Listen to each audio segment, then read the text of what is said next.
Yes. सुप्रभात बच्चों, चौथी कक्षा के विद्यार्थियों को आज मैं एक कविता पढ़ाने जा रहा हूँ। कविता का नाम है सब पंछी सुख से रह पाते। सब पंछी सुख से रह पाते पहली कविता है। जैसा कि आप जानते हो, आपकी इस पुस्तिका से पहली कविता सब पंछी सुख से रह पाते, इस कविता में ऐसी कौन सी बात कही गई है, उस पर हम आज प्रकाश डालेंगे। छात्रों, जरा इधर आपका ध्यान आकर्षित करना चाहता हूं। कविता किस विषय को दर्शाती है, वो सबसे पहले स्पष्ट करना चाहता हूं। सब पंछी सुख से रह पाते। अब पहला टाइटल ही क्या है?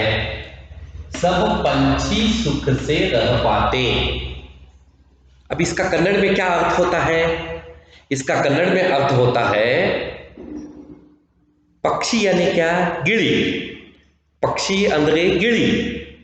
ಈಗ सब पंछी सुख से रह पाते ಅಂದ್ರೆ ಏನು? ಎಲ್ಲ ಗಿಡಗಳು ಸುಖದಿಂದ ಬಾಳಬೇಕು, ಅವರಿಗೆ ಯಾವುದೇ ರೀತಿಯಿಂದ ತೊಂದರೆ ಬರಬಾರದು, ಎಲ್ಲ ಗಿಳಿಗಳು ಸುಖದಿಂದ ಬಾಳಬೇಕು. ಇದು ಒಂದು ಇಚ್ಛೆ ಇದೆ. ಇದು ಪುಟ್ಟ ಮಗು, ಸಣ್ಣ ಮಗು ತಮ್ಮ ಇಚ್ಛೆಯನ್ನು ಇಲ್ಲಿ ನಮ್ಮ ಮುಂದೆ ಇಟ್ಟಿದ್ದಾಳೆ. ಈಗ ಅಂಥದ್ದು ಏನಾಯಿತು? ऐसा क्या हुआ कि बच्ची को लग रहा है कि सभी पक्षी सुख से रहे? ऐसा क्या हुआ होगा इस कविता में?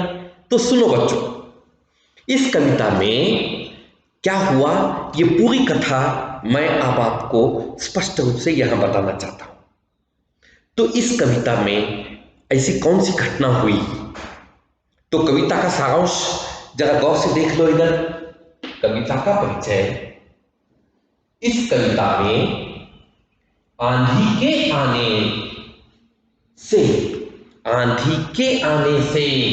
जरा गौर से देखो, आंधी के आने से. अब आंधी के आने से क्या हुआ? आंधी यानी क्या? आंधी ಅಂದ್ರೆ ಏನು? ಕನ್ನಡದಲ್ಲಿ ಏನಂತಾರೆ ಇದಕ್ಕೆ? ಆಂಧಿಗೆ आंधी का मतलब है कन्नड़ में सुंटर खाड़ी, चक्रवात. अब ये आंधी के आने से क्या हुआ? चिड़िया का घोंसला और उसके अंडों के टूट जाने की दुखद घटना का वर्णन किया गया है. यानी इस कविता में इन्होंने क्या बताने की कोशिश की है कि एक बहुत जबरदस्त तूफान आया, आंधी आई, साइक्लोन आया, चक्रवात आया, चंडमारुत आया. और इस चंडमारुत में क्या हुआ? चिड़िया का घोंसला टूट गया. तो चिड़िया का घोंसला टूट गया, पूरा पेड़, उसकी टहनियां सब टूटकर बिखर गए. और बेचारी चिड़िया के अंडे भी, देखो यहां पर चिड़िया के अंडे का मतलब क्या है कन्नड़ में? तत्ती. चिड़िया के अंडे यानी तत्ती. वो चिड़िया के अंडे भी टूट गए. बेचारी चिड़िया रोने लगी. चिड़िया की आंखों से आंसू निकल आए. तो इसी का वर्णन इस कविता में किया गया है. सबसे पहले मैं पूरी कविता आपको एक बार पढ़कर बताता हूं. जरा ध्यान से सुनो. और आपको जो ये किताब मिली है, इस किताब में कविता के विषय में क्या लिखा गया है, जरा सुनो. हाँ, जोर जोर से, शोर से आंधी आई सभी ओर से. जोर जोर से, शोर से आंधी आई सभी ओर से. डाले टूटी, अंडे फूटे, डाले टूटी अंडे फूटे, चिड़िया के सपने भी टूटे, चिड़िया के सपने भी टूटे। किससे मन की व्यथा कहेगी, किससे मन की व्यथा कहेगी, कैसे चिड़िया दुख ये सहेगी, कैसे चिड़िया दुख ये सहेगी। मैंने जब, मैंने यानी इस कविता में आने वाली ये छोटी सी बच्ची, मैंने जब खिड़की को खोला, आजा आजा प्यार से बोला, आजा आजा प्यार से बोला। डरी डरी वह चींची करती, डरी डरी वह चींची करती, आंसू से आंखों को भरती, आंसू से आंखों को भरती। किसी से मन की बात न कहती, किसी से मन की बात न कहती, चुप रह रह कर, चुप रह कर इस दुख को सहती, चुप रहकर इस दुख को सहती। चिड़िया का यह दुख, चिड़िया का यह दुख देखा तो, चिड़िया का यह दुख देखा तो, मन ही मन मैंने ये सोचा, मन ही मन मैंने ये सोचा, काश काश पेड़ घर में उग पाते, काश पेड़ घर में उग पाते, पंछी जिन पर नीड़ बनाते, पंछी जिन पर नीड़ बनाते। कभी न आती कोई आंधी, कभी न आती कोई आंधी, सब पंछी सुख से रह पाते, सब पंछी सुख से रह पाते। ये है आपकी कविता। इस कविता का टाइटल है सब पंछी सुख से रह पाते। अब बच्चों ध्यान से सुनो, इस कविता का अर्थ क्या है। तो यहां कविता में क्या कहना चाहती है। प्रस्तुत कविता में एक नन्ही लड़की के घर के सामने छोटा सा पेड़ है। अब इस कविता में क्या बताया गया है, एक छोटी सी बच्ची है, उसके घर के सामने एक बहुत बड़ा पेड़ है। ಒಂದು ಸಣ್ಣ ಮಗು ಇದೆ, ಅವ್ರ ಮನೆ ಮುಂದೆ ಒಂದು ದೊಡ್ಡ ಗಿಡ ಇದೆ। सुनो, एक बड़ा सा पेड़ है जिसकी शाखाएं बड़ी बड़ी है, ಬಹಳ ಉದ್ದ ಉದ್ದ ರೆಕ್ಕೆ ಇದಾವ ಗಿಡಕ್ಕೆ। सुनिए, पेड़ बड़ा विशाल है। एक दिन क्या हुआ, एक दिन अचानक जोर से आंधी आई, जोर से आंधी आई, तेज हवा चलने लगी, तेज हवा चलने लगी। ಒಂದು ದಿನ ಏನಾಯಿತು, ಬಹಳ ವೇಗದಿಂದ ಚಕ್ರವಾತ ಬಂತು, ಚಂಡಮಾರುತ ಬಂತು, ಬಹಳ ಜೋರದಿಂದ ಗಾಳಿ ಬೀಸ್ತಾ ಇತ್ತು, जोरದಿಂದ गाड़ी बीसता इतू। तो हुआ क्या, पेड़ की सभी डालें टूट गई। बेचारा उतना बड़ा विशाल पेड़, इष्ट दೊಡ್ಡ मर उगली तड़गे बित्तु। सुनो, तो यहां पर पेड़ की सभी डालियां टूट गई और इसके साथ क्या हुआ, चिड़िया का घर उजड़ गया। छोटी सी चिड़िया बेचारी बहुत दुखी हो गई। इतना ही नहीं, चिड़िया का घोंसला तो टूट ही गया, छोटा चिड़िया का घोंसला टूट गया, लेकिन चिड़िया के अंडे, छोटे छोटे अंडे, चिड़िया के अंडे, तत्ती, वो चिड़िया के तत्ती अंडे वो भी टूट गए। चिड़िया बहुत दुखी हो गई। आ ಸಣ್ಣ ಗಿಳಿ ಮನೆ ಪೂರ್ತಿ ಹಾಳಾಯಿತು, ಅದರದ ಸಣ್ಣ ಸಣ್ಣ ತತ್ತಿ ಇತ್ತು, ಆ ತತ್ತಿನೂ ಸಹ ಒಡೆದು ಹೋಯಿತು।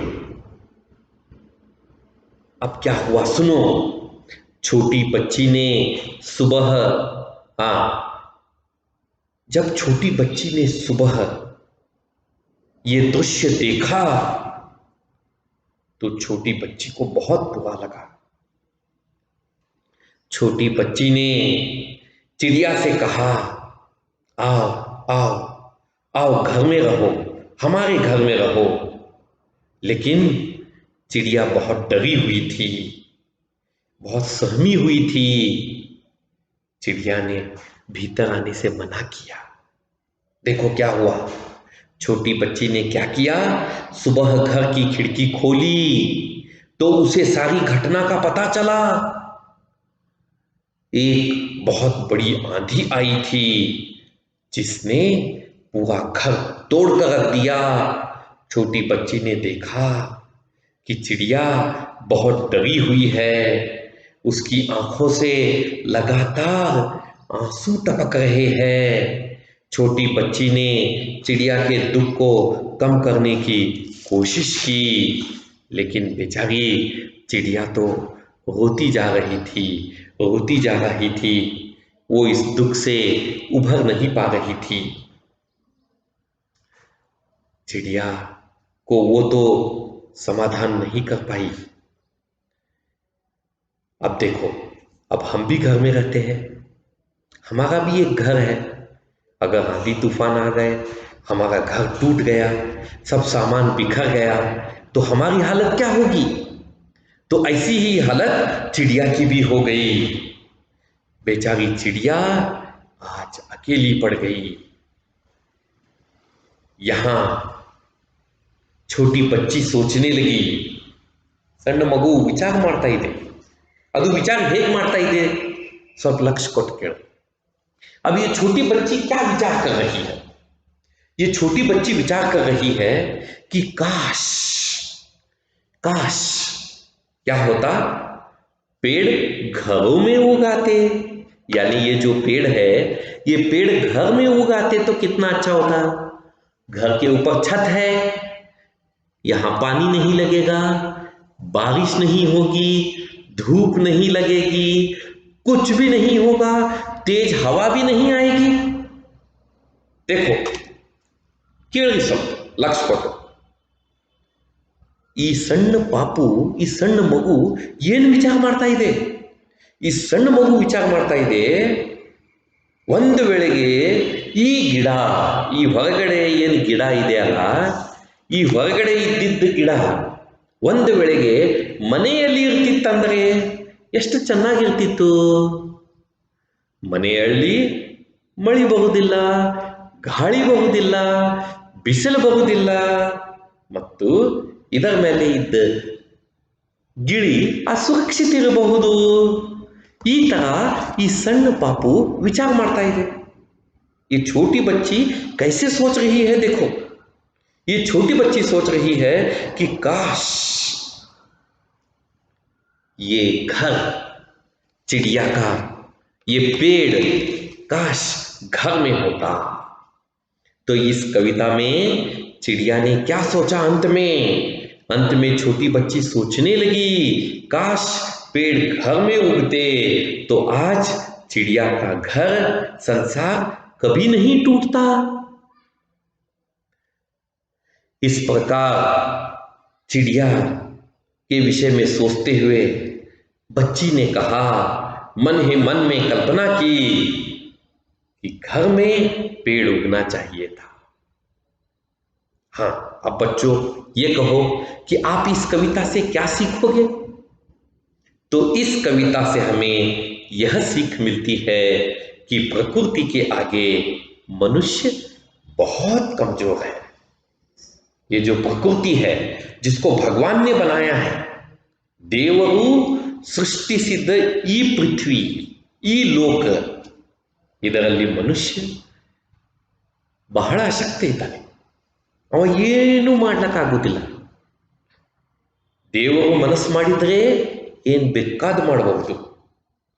तो यहां पर क्या लिखा हुआ है कि अगर भगवान चाहे तो आंधी, तूफान, सुनामी, भूकंप सब कुछ ला सकता है।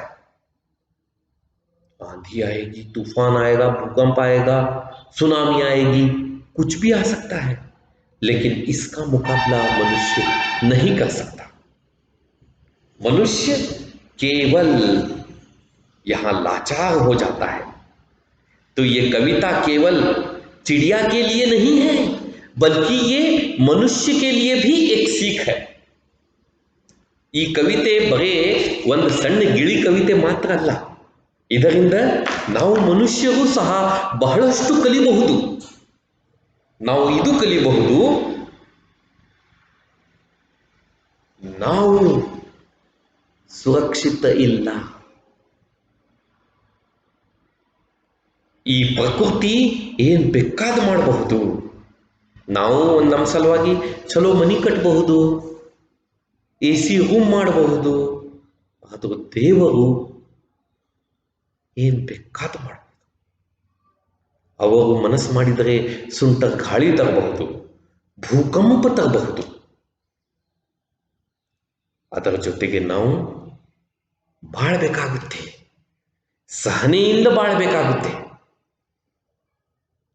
हमें उससे लड़ना है और लड़कर संघर्ष करके जीतना है. इसी का नाम जिंदगी है. हमें संघर्ष करके जीतना है.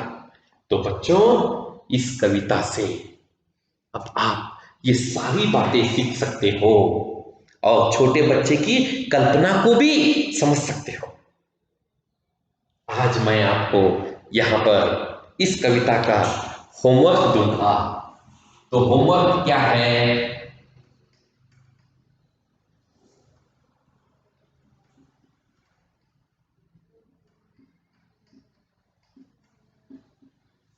गृह कार्य. अब गृह कार्य आज क्या लेना है आपको? तो इस कविता को आपको 5 बार लिखना है. इस कविता को आप 5 बार